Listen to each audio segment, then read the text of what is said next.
Hello, everybody. Welcome back to part two of my tree prop. I hope you had a chance to watch part one. If you did and you're tuning in for part two, I appreciate that. I know sometimes my videos get a little long and stuff like that, so I appreciate y'all coming back and tuning in with me for the second half.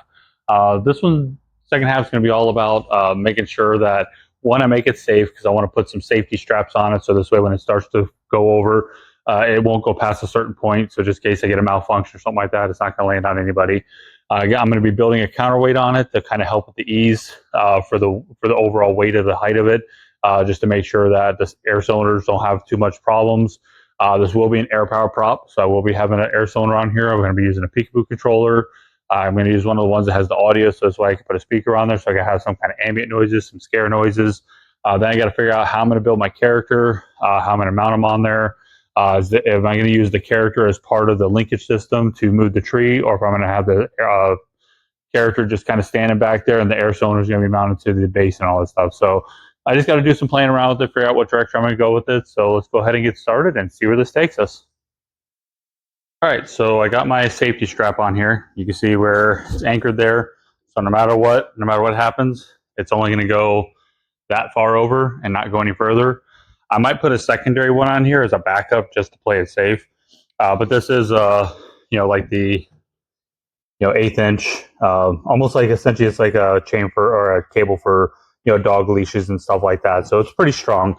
Then I have a couple cable ties down here locking it together, and it's going through the 2x down here, and it's anchored to the board up here. So I don't see it going anywhere, but I just want to play it safe. Okay, so right now I'm just doing some experimenting on different ways I could probably attach the cylinder.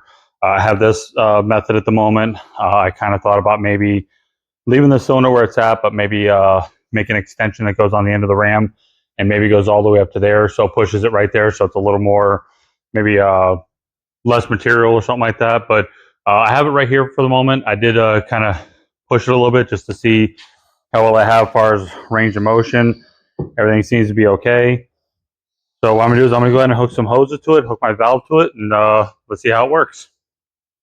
Okay, so I have the camera that far back because I want you to be able to see the tree moving, and I want you to be able to see the cylinder in action, how the cylinder is moving up and down, everything like that.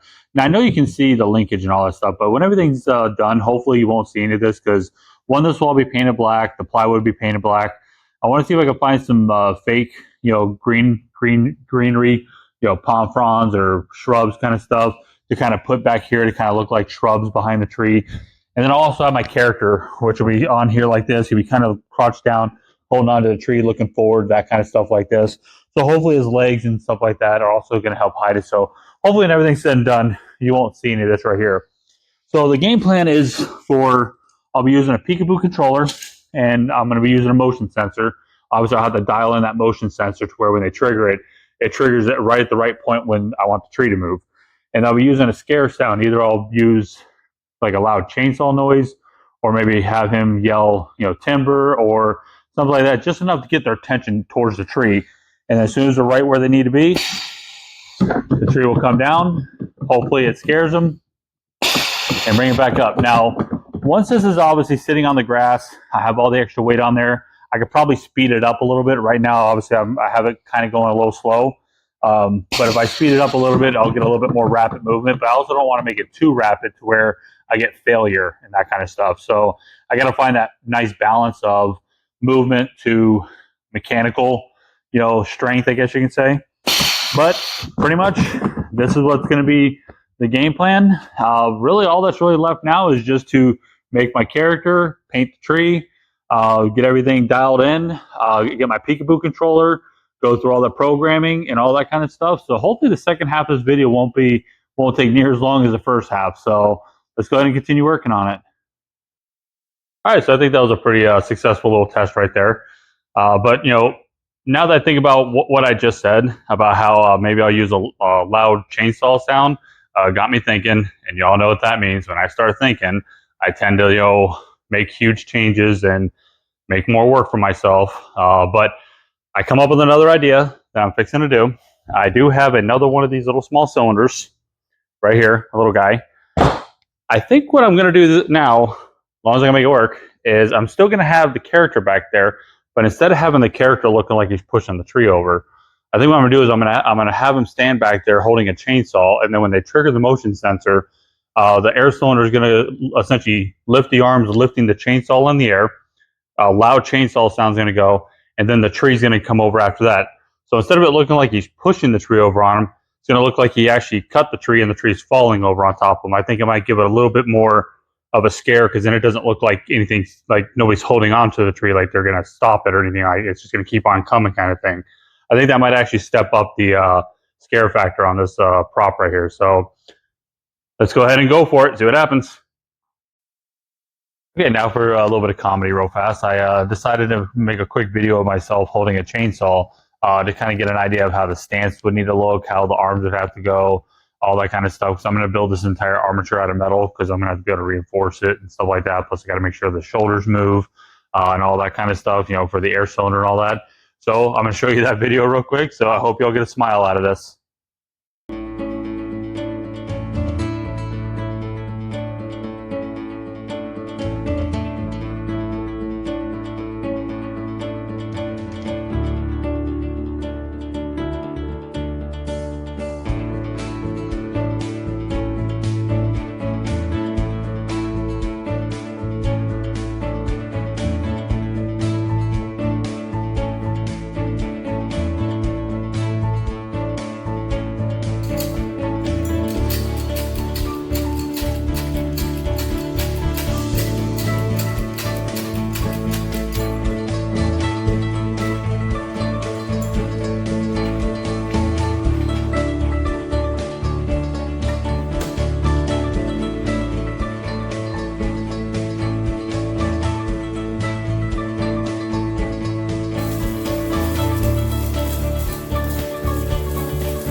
All right, just to kind of show where I'm at the moment, I got I usually say the legs, the hip, and pretty much the back portion established here.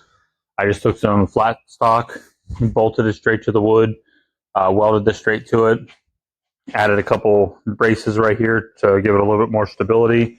You know, so this way, even when I have that arm, even though I ordered a cheap plastic chainsaw, when it comes out, I want to make sure that the armature doesn't want to like go like this. So the only flex I might have is just whatever flex is going to be in the plywood itself.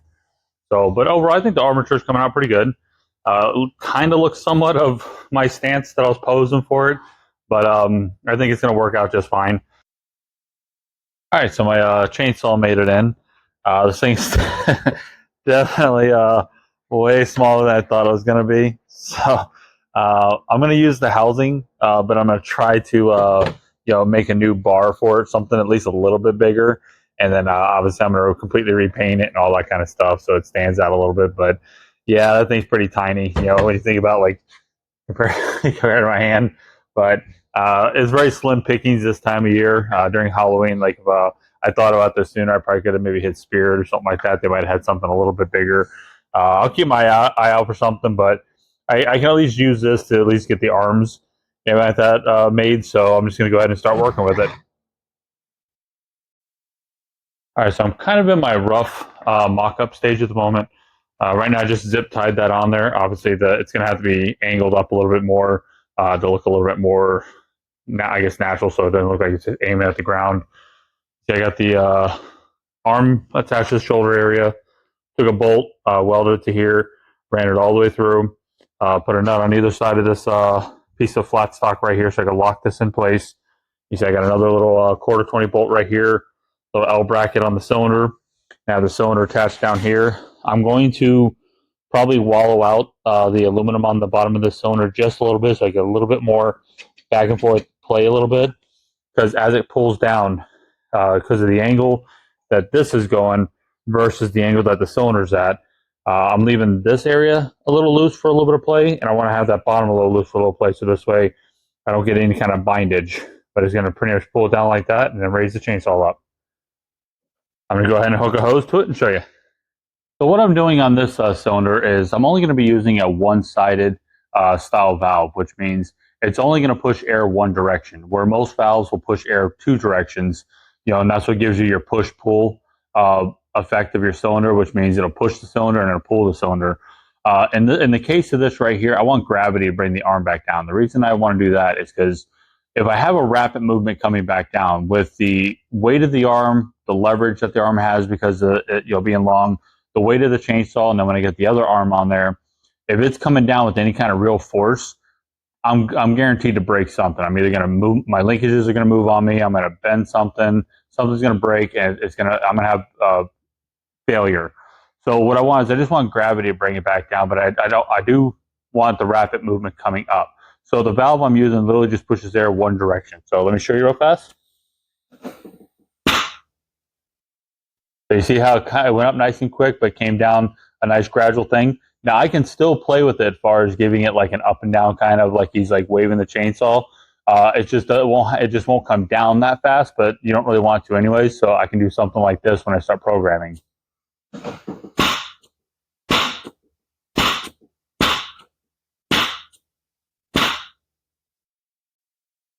All right, so I got an update. I went ahead and got the other arm put on the side. Now I went with a hard link, I guess you can see on this side, because I want to make sure that it always clears the tree so when it comes up. But I did a wire on the bottom here because when they come up, they don't stay on the same plane, and it's going to cause binding issues. So the wire gives it that little bit of play here to allow it to move without any kind of binding or anything like that. I added some PVC on here to kind of create a little bit of like a shoulder kind of thing. So once all this is cut off and I get the shirt on there, the shirt will kind of drape down. I'm going to use probably some kind of, poo noodle maybe or something like that, something super thin, just to kind of beat this out a little bit. I mean, if it looks good without it, I'll probably do it without it, but I wanted something to kind of round that off a little bit. I got the head on there, and I kind of have this head kind of looking downward for a reason. I kind of want like that look that, like when they're kind of looking, at you, but their head is kind of down a little bit, and they're kind of, their eyes are kind of more towards like the top of their, eye area. So this way it kind of has a little bit more of a creepier vibe to it. So that's what I'm going to be kind of going with that. So now that I kind of got to this point, I'm going to show you what it looks like in action. Okay, so this is pretty much what they're going to kind of see. You see I got them all semi tucked up behind the tree, and with that hard link on the one side, you see where it's going to clear the tree no matter what, so I never have to worry about it hitting the tree. If the tree's in the up position, down position, doesn't matter. It's going to clear it. Like I said, I can still do the hole where if I wanted to make them do that with a chainsaw, I can still do that. You see I have a nice little motion going down. Everything's moving nice and smooth and freely. So really the only thing left now is just to use that wire, fill out the chest area, fill out the waist, kind of do something with the back a little bit. I am going to have to cut one of the legs and make it to where I can bolt it back together because I'm not going to be able to get the pants on there because the way they're arranged, they're too far apart to be able to get the pants on there. But pretty much really now it's just a matter of just getting down to the details, painting and things like that. And then after all that stuff's done, then it'll be on to programming, and we'll see what this thing looks like when it's all in motion. All right, next I'm going to get started on filling out kind of the chest area. I went ahead and removed the head because after I run all my wires and all that stuff, I might kind of rearrange how the head's placed. So I went ahead and pulled that back off. So I got a bunch of my wire cut right here. Took a piece of plywood, cut it into kind of a bit of an oval shape to match the size of the pants that I'm going to be putting on them. Notched out, around here, so this way I could take it, put it like this, and slide it into position. Put a couple screws in there to lock it in place, and now it's part of the armature. See, I got a bunch of holes drilled right here. What that's going to be is for the wire. So what I do is I'll shove the wire in here, bend it, kind of in the shape I want it to be, have it go across the top here, and then come back down to the back, go into the corresponding hole, making sure that everything kind of comes around and avoids all the mechanical. I also changed the linkage here. Before it was kind of coming this way. One, it was going to be hard to hide. Two, it kind of seemed like I was getting into a little bit of a bind. So I ran it this way. So this way it comes up underneath the chest area. It's a lot more easy. It moves a lot more free than it did before. So it's a little bit better. I did have to notch my link right here so I get the height that I need without smacking the bottom of the pipe here. Just a simple little cut. But that's going to be the next step. And then once I get that figured out, then I'm going to do something with the legs. I might take a little bit of wire and kind of go maybe from here and kind of come down to a certain point here.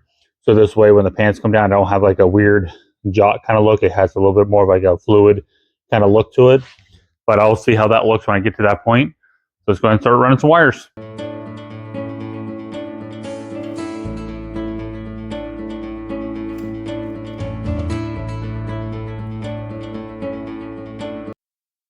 All right, so what I'm working on right now is that pin for that one leg I was talking about, where I was going to make it to where I can pull the leg apart, make it easier to get the pants on there. So it is, I took a piece of the smaller tubing that's right here, took my sander and just sanded around it, kept going around until I got it to where I could fit down inside this other pipe right here. A lathe would have been beautiful at this point, but I don't have one of those. So I just sanded until I got it to fit. Drilled a hole in the side, welded it inside here, so I didn't put any welds here to make it to where otherwise it would take up that space and make it to where it didn't fit down like it was supposed to. So now when it sits inside there, it's just sitting nice and flush. Now all I'll do is I'll take a self-tapping screw, run it through the pipe right into here, and that's what's going to lock it in place. So let's slide it together. Put it on the original bolts that I used. Slide it down. There we go. All the way down. Then all I got to do is just take a self-tapping screw. And that's just going to lock that leg in place. Put my bolts, the nuts back on the base plates here, and it's all secured again. Okay, so what I decided to do for the chainsaw is I took the arm off. I also did another little sleeve in this one just in case I have trouble getting the shirt on. I can pull this arm off as well and do the same thing with a bolt. But it is, I bent the pipe upward a little bit because when you saw it on the thing, it looked like it was holding it like this. I wanted it to be a little more natural kind of look. So I bent the pipe up a little bit. I cut out the backside. So what it's going to do is it's going to sit right over top of the chainsaw like this. So now I can put a zip tie around that and you'll lock it in place. But then the next thing I started thinking about, let me go ahead and put the zip tie in here so it stays put on me while I'm showing you. So now you see the zip ties on there like that, but I have to have that other wire ran over like I showed you earlier, but I had it originally sitting right here, so obviously that ain't gonna work because then it looks like he's holding the chainsaw like this. Normally you hold a chainsaw this way. So what I'm gonna do to take care of that is I'm gonna use this heavy duty wire right here. I'm going to essentially weld this to the pipe. I'm probably going to bring it this way a little bit, then this way, have it run right along the salt, bend it to go right along the side of here. So this way I could put, a couple of zip ties here, zip tie here, plus the zip tie that's going to be around here. And then I'll make a little loop. So when I run that other wire to it, I can take that other wire, bend it through the loop, and bend it like this so it locks it on. So this way when I put a set of gloves and all that on there, I can take the gloves, make the gloves look like they're going down like this, like they're holding this one. And over here like this to hold in this one right here. So this way it gives it a more natural kind of look to it. So that's what I'm going to be working on next is kind of manipulating this to match what I need right here. And then we'll be good. I don't need to manipulate too much. You just put it this way and just weld it on there. Look at that. All good.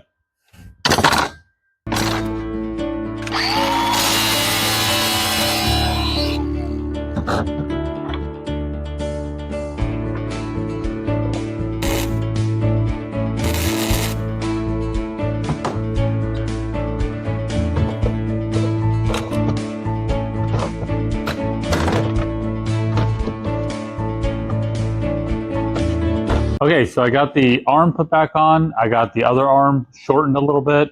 I ran that wire over. You see where the chainsaw is held a little bit more in a natural kind of, position as far as where the arms are reaching and all that. With the cylinder being right there, you'll notice that it'll go up and down a little bit smoother than it did before. So here we go.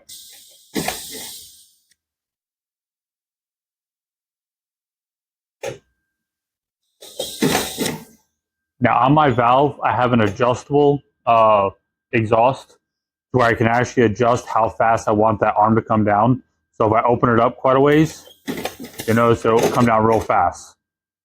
If I don't want it to come down real fast, I can actually dial it in to get the exact amount of speed that I want. So this way when it comes down, it's not banging really hard on anything, but I'll have a nice good rapid movement upward. So on to the next part. All right, I'm ready to start putting the clothes on it so I can start seeing what it's going to look like. Now, all I did here is I just took a thin cardboard, an old Dr. Pepper box, and ran that across the front. And all that is doing is concealing the wires. So when I had if I put just tape or something across there or just the shirt, you don't see the wires in between. So it gives it a nice smooth transition. And I taped it all the way to the inside and everything. Now, what I'll do right now, I'm just going to leave it as the tape. But before I actually start using it, I'll pull the shirt and everything back off, and I'll coat this in fiberglass. just to make it a little more permanent. But right now I want to leave it just like that. So this way, if say I need to make some kind of change or something like that, I don't have to try to get all that fiberglass off there. It won't take much to pull the shirt off there, coat it with a coat of fiberglass with one thing of matte, and be done with it. So I'm going to go ahead and pull the armature off the base and start putting the pants on it first, and then we'll go from there.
All right, so before I consider him done, I needed to do one more little thing, and that was give him a neck.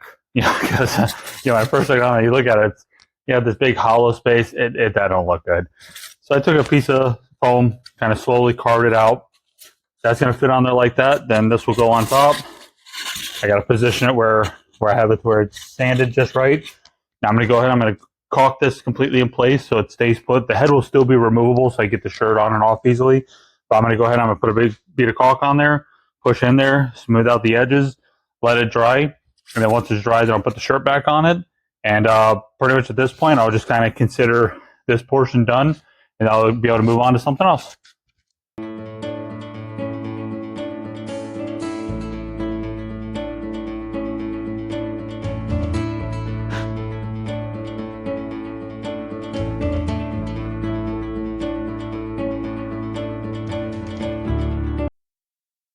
All right, so he's pretty much done. The only thing really left would be doing some gloves on him. I'm not going to worry about shoes because I still plan on putting some greenery kind of stuff down here to kind of hide the lower section.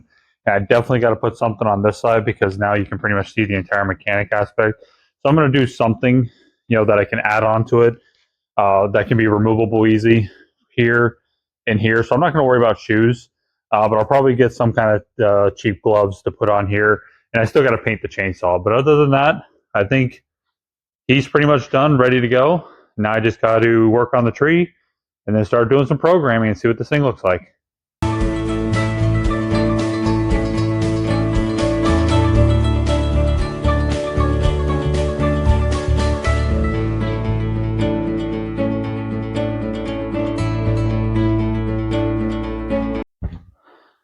I just wanted to show this real fast. In the first video when I made mention how a lot of times sometimes I'll try to generate my own color. What I'll do is I'll take like one of these things, M&Ms, this, whatever, something you can put a cap on that's easy to work with. What I'll do is like I'll take a picture of something like right now, like the picture you saw of the tree. Yeah, that's a tree that's in my front yard. And then, for the vines, I have some vines in the backyard. So I took a picture of it. I try to get as close as I can to try to get the colors. And what I'll do is I'll have my phone sitting right here. I'll just add a little here, add a little there, add a little, mix it. And then what I'll do is like right now, I'm trying to make kind of a bit of a darker brown color, and you see it's still kind of light. So what I'll do is I'll take a little bit of black, or a little bit of black in here.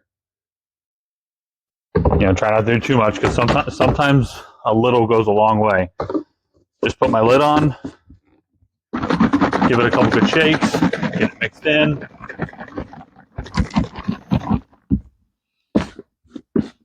And I'll check it. And a lot of times, like right now, I won't have it because I'll usually have my phone sitting right here, but I'll usually have battery I'm using to record. And I'll just take it and I'll dunk it in here, and I'll hold it up to my phone and I'll check it. And when I finally get closer, I'm pretty satisfied with the color I'm going for, then that's what I use to paint it. And I'll use this so I just add a little at a time, so this way I'm not wasting a whole bunch of paint. So that's why when in the first video I mentioned that a lot of times it's kind of hard to reduplicate it. a second time is because I'm literally just doing something like this. I use it, and then if it's a color I think I might use in the future, I'll save it. But if it's not, I just wash it out, and then I save it for the next custom color, I guess you can say. So I just thought I'd kind of show what I do when I'm trying to randomly make a color that fits what I want. So this is the color that I was just working on generating. You see I got all these vines and everything kind of hanging over here in the back of the property. And you see it right here, the brown I was working on. It's right here. So that's the color I was working on generating for the vines that are going to be on the tree. I am going to age them a little bit. I'm probably going to dry brush a little bit of gray on them just to kind of make them look a little bit more older because it is on an old tree. But essentially this is what I do. I just kind of find something and try to do the best I can to match it to the color I want. So let's start painting the tree.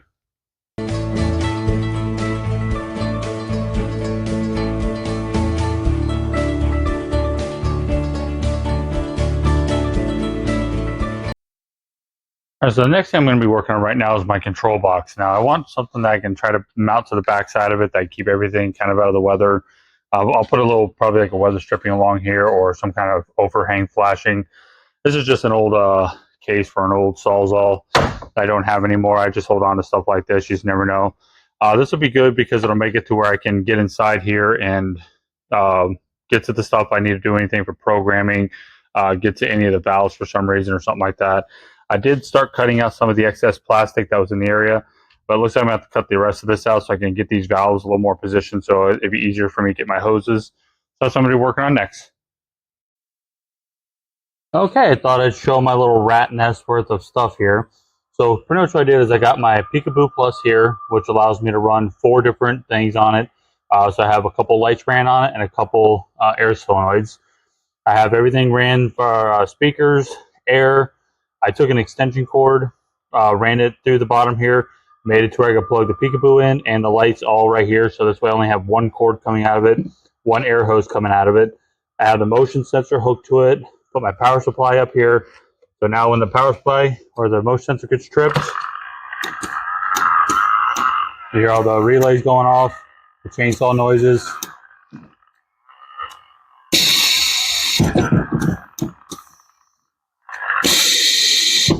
Now, obviously, sitting here in the shop, it's, it wiggles a little bit, but I'm sure once I have it in the grass, and maybe I'll put some stakes or something like that on it to get rid of that little bit of bounce. But just kind of show my rat nest worth of stuff. So, okay, well, I'm going to go ahead and consider this to be done. I still got to, come up with some of the fake shrub greenery kind of stuff at the bottom. I'll take my time over the course of the year and try to find some stuff like on like the marketplace or something like that. Somewhere I can get it like super cheap and everything. Got the tree all painted. Pretty much all I did is I did a light gray over top of the dark gray. Then I misted black over top of that and then put a little extra black in certain areas that would have had a little bit of shading. Then did some green to signify areas that would have had water collection. Painted the vines with the brown that you saw me mixing, and then in a few spots did just a little bit of gray dry brushing just to kind of lighten them up just a little bit, kind of give them like the look of being a little bit older. And then put a little bit of Spanish moss up on the top just to add that last little bit of detail. Pretty much got him all done. Modified the chainsaw, put a little bit longer bar on it to make it look a little bit better. That's just a piece of 1/2-inch PVC board that I was able to get to fit inside there. You see I had dirtied it up, painted it so it stand out a little bit more, put some hands on them, put some letters on there just to kind of give it the look of like, somewhat legit kind of a deal. Overall, I'm pretty happy with this one. I'm going to go ahead and fire it up so you can see how it looks in motion. And then we will go ahead and close this video out. All right, so I'm going to have the camera off to the side here so this way y'all can see the action a little bit better. Straight on will look good as you're walking past it, but for the camera, I want y'all to be able to see the action of it. I'm going to do it once with the light on and then once with the lights off and using the ambient lights and all that kind of stuff. So let's set it off.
All right, I'm going to pretty much give you kind of, I guess you say, the bird's eye view.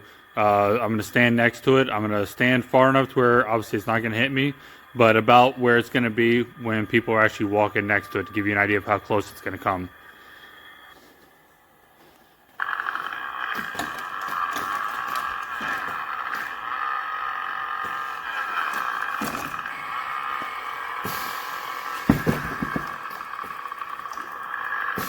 It definitely comes a little close, but it's going to look good. All right, so I'm going to go ahead and consider this one to be done for the time being. I hope y'all enjoyed both these videos. If you did, hit that like button for me. Leave me a comment, tell me what y'all think of this particular prop.